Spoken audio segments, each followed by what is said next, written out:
with Marti. Marti has been a long-time UU minister. She has served in many capacities related to specifically to women's issues and Jewish issues within the Unitarian Universalist community. She's been a writer, an editor, and comes to us today. I'm very happy to and interested in hearing what she has to say about free press and free people. So please help me welcome Reverend Marti Keller.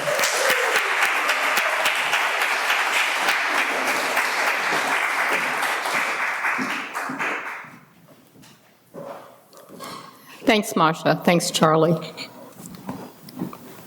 Thanks, Libby. Thanks, everybody, for getting this together.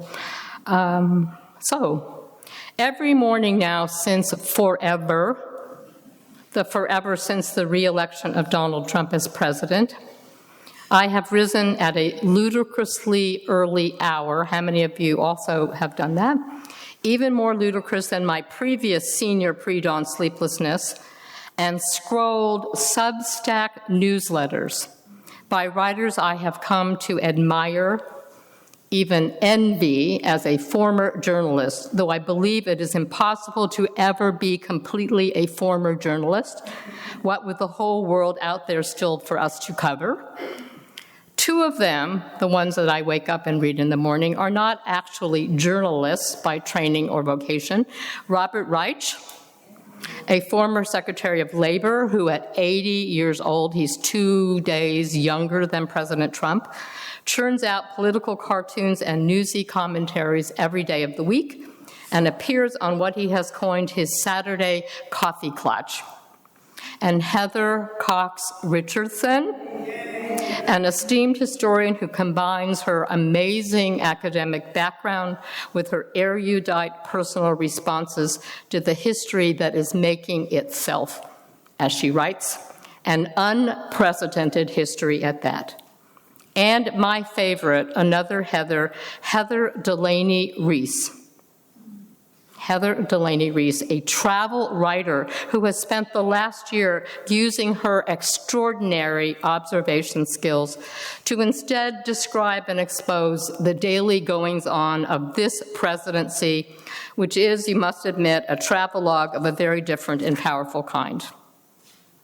So I am drawn to her not only for her extraordinary, detailed reportorial skills, accompanied always by scathing editorial perspectives, but because she has knowingly moved away from her previous safe writing perch as a travel writer to the immediate personal dangers her multiple posts have posed to her, like other reporters, other critics, threats every day to her and her family. Heather is an amazing, amazing writer. As a cultural critic, arts reporter, and editor of some 20 years myself, only in the past few years, less time than I spent as a Unitarian Universalist minister. So if you want to look at my career trajectory, just about the same amount of time, and I bet you hardly any of you even can imagine that, that's what I did. I still wonder if I could do what she and these others are doing, what they are risking every day for the protection of, and indeed, the survival of a free press. So I admit to being extraordinarily challenged about what I might be able to say in this 20 minutes or so of time that I will be up here at this pulpit. So I can cover my own journalism story, which goes back 60 years now, some of it in times at least as fraught as what's been happening to the press in 2026. I can briefly describe current attacks on the media and protests against this. In light of these, I can place freedom of the press in the pantheon of our UU principles and purposes, what actions we have previously taken on its behalf. So full disclosure, this is what I can offer to you as an initial talk on freedom of the press, which has become its own huge news story, changing by the minute. There isn't a day that goes on that there isn't a story about attacks on the press. It's become a story in itself. I hope to raise awareness for you of freedom of the press and our collective duty to respect and uphold the right to freedom of expression, which was enshrined, and you can take notes about if you want, under Article 19 of the 1948 Universal Declaration of Human Rights. How many of you have memorized that? No?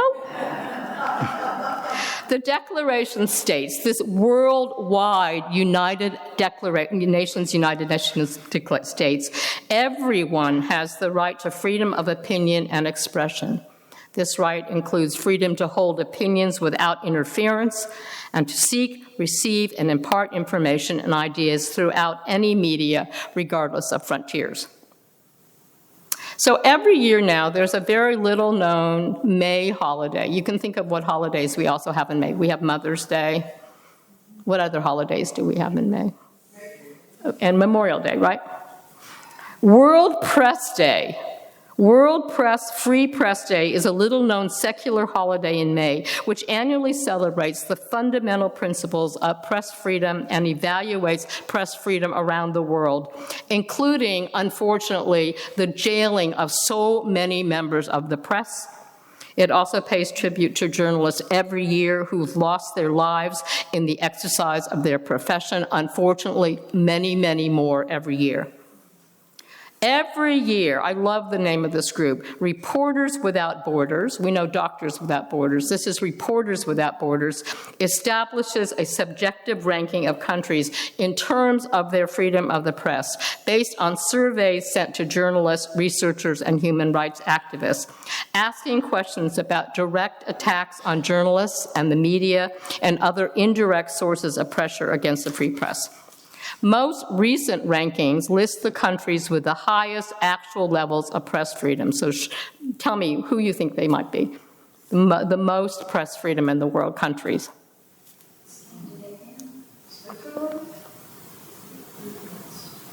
Others? Well, you're pretty good about that. Not unexpectedly. Norway, number 1. Denmark, Sweden, Estonia, Finland, Ireland, Portugal, and Costa Rica. The United States did not make the grade. And now you can help me think about the 10 countries with the lowest level of press freedom in order. What would you think those would be? U.S. Actually, no. In order, North Korea, Eritrea, Iran, Turkmenistan, Myanmar, Vietnam, Cuba, Iraq, and Syria. Wow. The worst.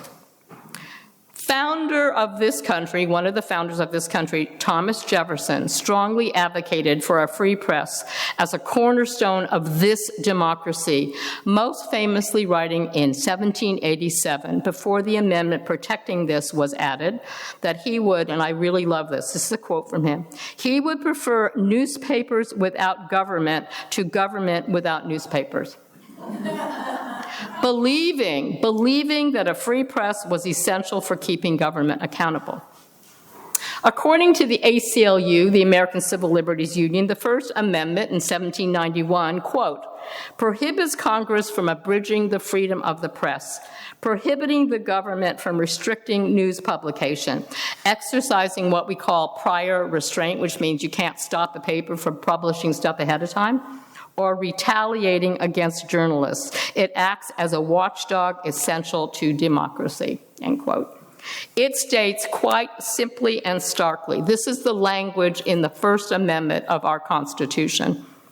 Congress shall make no law abridging the freedom of speech or of the press. Is that complicated? You want me to read it again? It states, quite simply and starkly, Congress shall make no law abridging the freedom of speech or of the press. Is that hard to understand? It protects the rights of newspapers and journalists and digital media and independent publishers to report on news without censorship. The government cannot generally use prior restraint, preventing publication, and in addition to protecting traditional media, it also applies to books, all magazines, all films, all music, and all online materials. Now, this right is not absolute because it's subject to libel and copyright laws and defamation and obscenity laws under some circumstances. And through the 14th Amendment's Due Process Clause, the Supreme Court has ruled that this restriction on government applies to state governments as well. So, Georgia, it applies to you as well. So here it is, clear as day, but way too often ignored or challenged. So, this is another question for you. What is black and white and red all over?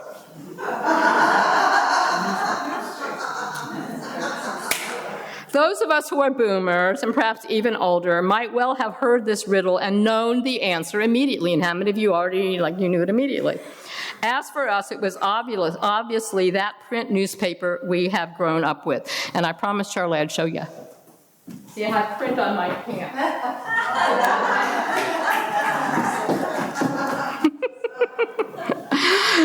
Delivered once or twice a day, depending on how many papers our family subscribed to, by and I'm looking at my husband, a bicycle-riding kid like my husband, who rose and went out the door every morning by 4 a.m. for years to toss them into 100 driveways and then tried to collect the money at the end of the month. It was the newspaper that my father, instant coffee drinking father, spread out on the dining room table, pored over, quoted from, and argued with all the years of my childhood. How could they print this and this and this and this? Despite the importance of print journalism to my formation as a critical thinker, as an aware person in the larger world, I was not on my way, as several of my good high school friends were, to work in this field of print journalism, starting in about the 9th or 10th grade. And how many of you did work on your middle school or high school papers, your yearbooks, things like that? Yeah, we're likely to. They hung out in a room full of manual typewriters, furiously writing the copy, and then in the print shop publishing the weekly issues, eager to go on to a college where they could continue this at a larger level. So where was I in all of this? I was a drama kid. Does that surprise you? I was a drama kid. I was an improvisational speech kid. I was one of those wearing black kids whose dreams included being a theater arts major. Until I landed at the University of California at Berkeley in 1966, fall of 1966, then 30,000 undergraduates strong, and accompanied my bestie Janice up to the 6th floor of Eshelman Hall, home of the esteemed Daily Californian. Almost immediately, I sensed a change in my vocational intention, a new home for my 18-year-old soul, and over the next 4 years I was, and you need to admire me for this, you don't have to, calendar editor. Then I learned to know what the word colloquium was, night editor, Sunday editor, arts editor, and editor of the weekly magazine. All the while simultaneously filing copy typed on half sheets of newsprint on the richness of what was going on culturally and politically in the late 1960s. Interviewing icons like Joan Baez and David Harris. Yeah, Joni Mitchell. Watching political figures like Mario Savio, founder of the massive free speech movement, and black leaders like Huey Newton, Eldridge Cleaver, and Angela Davis passed by my horseshoe desk on their way to the editor's office, where there was frequently a lot of shouting going on. I had the opportunity to cover some breaking news and background stories myself that were not necessarily about film noir or theater of the absurd. I sat on the editorial board, the senior editorial board, where fierce arguments took place most afternoons about what stories would run, which ones would need to wait or not be run at all. was, in other words, fully engaged in the mix of a heady time in the life of one of the oldest and largest readership college papers. A dangerous time as well, with a near constant number of campus demonstrations, from opposing ROTC on campus to Black Power, to stopping the draft and other anti-war protests, covered by the paper every day and editorialized about most days, often involving major critiques of a university administration we saw as siding with the state and federal officials who sent National Guards to circle the entrances to the campus with more than occasional tear gas lobbing and the use of bully clubs to drive away the crowds. On the afternoon of what has been called, and I'm really interested to know whether you know this, Bloody Thursday, the Daily Cal reported on a sit-in at People's Park. How many of you are familiar with that? Yeah. Owned by the university, but claimed by residents and students as a community fruits and vegetable garden. So the university wanted to turn it into, they paved paradise and put up a, they were going to pave over People's Park and put up, because they owned the land, but claimed by residents and students as community and fruit and vegetable garden. A crowd of at least 2,000 people, quote, surged towards the park, unquote, leading to the killing of an unarmed bystander and blinding another. At the time, I was coming from a place of ferocious protection of my arts pages, my beat, and I argued that the decision to take over my Friday arts section for use of expanded coverage of People's Park was short-sighted and ridiculous. We had witnessed so many insurrections in the nearly 4 years I was a student, I said. More importantly, as a student journalist there, but an interview with filmmaker Jean-Luc Godard, now that was a once-in-a-lifetime event and needed to be covered. Of course, I was stunningly wrong and overruled. All along were threats to withdraw financial support of the paper, to prohibit free distribution on the college grounds, and other means of pre-censorship and imminent university domain over this student newspaper that had been and would continue to be published since 1871. Another large-scale demonstration opposing the Cambodian invasion, coupled with the killing of 4 unarmed students in a shooting at Kent State in Ohio, led to the complete cancellation of the 1970 UC Berkeley graduation ceremony. My class, along with the cancellation of commencements at Boston University, Jackson State University, and Grinnell College in Iowa.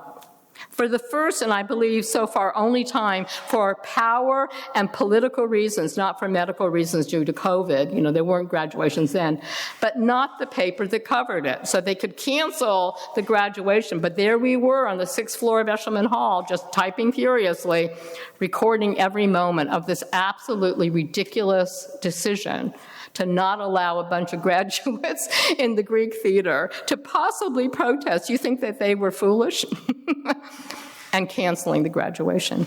Due to a car pedestrian accident, me being the pedestrian that caused me to delay my graduation for a year, I was still around and employed as a reviewer and feature writer for the Daily Cal in May 1971, when on the occasion of the 2nd anniversary of the People's Park riot, the senior editorial board had on a split vote published an editorial commemorating the bloody clash, as we are told, between protesters and police, and urging the people to return to the park, but this time with wire cutters to take back what had been fenced off by the authorities. Some 40 people were arrested. After the clash, retribution was swift, with the publishers' board immediately firing the 3 staffers who had voted for the editorial, and then the remaining 2 who had not, resigning in solidarity, the so-called Daily Cal 5. These firings and resignations, along with investigations of conspiracy to commit misdemeanors, including the destruction of university property, led incoming editors to finally break with the university after 100 years, moving this 100-year-old newspaper to a cheap second-floor rental next door to People's Park. The university to no avail, wanting the paper to give up its name, the Daily Californian, but donating old oak office furniture and purchasing a block of 10,000 subscriptions, providing an initial base income for this now independent newspaper. In the end, the editors responsible for encouraging a renewed run on the park and the subsequent disconnection of the paper from its official relationship with the school felt the price of what they became to believe editorial recklessness. How many of you believe that they might have been editorially reckless? To propose that we took wire cutters and were initially worried about their criminal records. They were wondering maybe they would have records, but no charges were eventually filed, and damaged journalism resumes. But they all went on. All of these people who had voted to put out this editorial demanding that People's Park be taken over went on to auspicious careers at publications like the Wall Street Journal, the New York Times, and Newsday, among others. And the editor who had led the charge was nominated for a Pulitzer Prize for national reporting. You go. In 1990, 20 years after the abrupt shutdown of the 1970 commencement, an invitation went out to those of us who were in that class to return and be honored. It seemed ironic to me that a disproportionate number of the attendees were my Daily Cal colleagues, figuring there was still a story there. Because we really never left the paper, the stories and times it represented for us. So we were going to come back and see what we can do. All of us were writing for other places now. So as an occasional contributor, I was allowed and even encouraged to write a follow-up article for the California Monthly Alumni magazine, preliminarily titled, "We Were Young and Gassed." We were young and gassed. In memory of those months and years of attacks, including on those of us whose reporting assignments meant being constantly caught in the fray.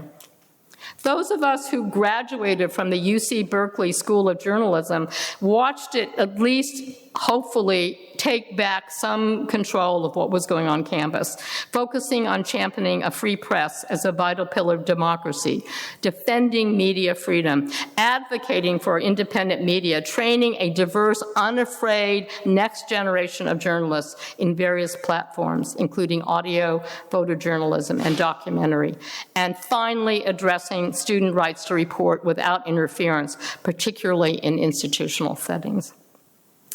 Those of us student journalists who have gone on to other vocations, including quite a few of my UU clergy colleagues, there are a lot of us who used to be reporters, still watch what is happening with keen interest and, frankly, great fear for the next generation as individuals and as a body. So I was gratified to read a petition signed by some 250 journalists protesting the presence of a sitting president of the United States at the annual White House Correspondents' Dinner, and urging them to, quote, forcefully demonstrate opposition to President Trump's efforts, in their words, to trample freedom of the press. They detailed in this letter what they view as systematic, sustained, and unprecedented attacks, retaliatory access bans, coercive regulatory investigations, frivolous lawsuits, the defunding of public broadcasting, physical restrictions on journalists, personal verbal attacks on reporters, arrests of journalists, and the pardoning of those who have committed violence against the press. They demanded in this letter that the correspondents issue from the podium a forceful defense of freedom of the press, and I love this, followed by a standing toast to the First Amendment, which didn't happen. Why didn't it happen? We know that that dinner was cut short by shots in the hotel. And when it was scheduled and held a few weekends ago with a scaled-down guest list, the original guest list was 2,600 people, only 700 show up the second time. Most of the media attention went instead to the president's personal attacks on the appearance of some of the reporters present, including one female reporter for not smiling enough. CNN's Caitlin Collins, who deserves your applause, Caitlin Collins, who was also given an award at the dinner for her fair, impartial, objective news reporting on Trump's involvement in the Epstein affair. You go, Caitlin. Don't smile. His rambling address, in addition to insults, included false claims asserting that he's won the presidency 3 times and announcing he's going to run again, the $19.2 trillion that has been invested allegedly in the United States in the past year, and that Washington, D.C. is now a crime-free city. Santiago Campos, a student journalist and recipient of a scholarship named in honor of former 60 Minutes correspondent Mike Wallace, called out CBS in a powerful speech at the annual News and Documentary Emmys, and this is what he said when he was given the floor. While I want to thank CBS News for funding this generous gift towards my education, I want to acknowledge how the recent direction of the outlet stains the legacy of Mike Wallace, the namesake for this scholarship. This is what he said to cheers and applause, and this is also what he said. As corporate elites take hold of the very pipes through which our information flows, journalism that serves the people becomes increasingly hard to come by, yet even more crucial. And that's what he said when he was given that award. Yeah. So where is our own, we are Unitarian Universalist faith tradition.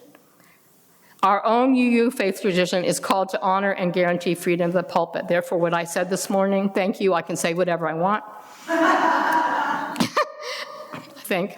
An extension of our commitment to the free and independent search for truth and meaning. We have that protection for our ministers.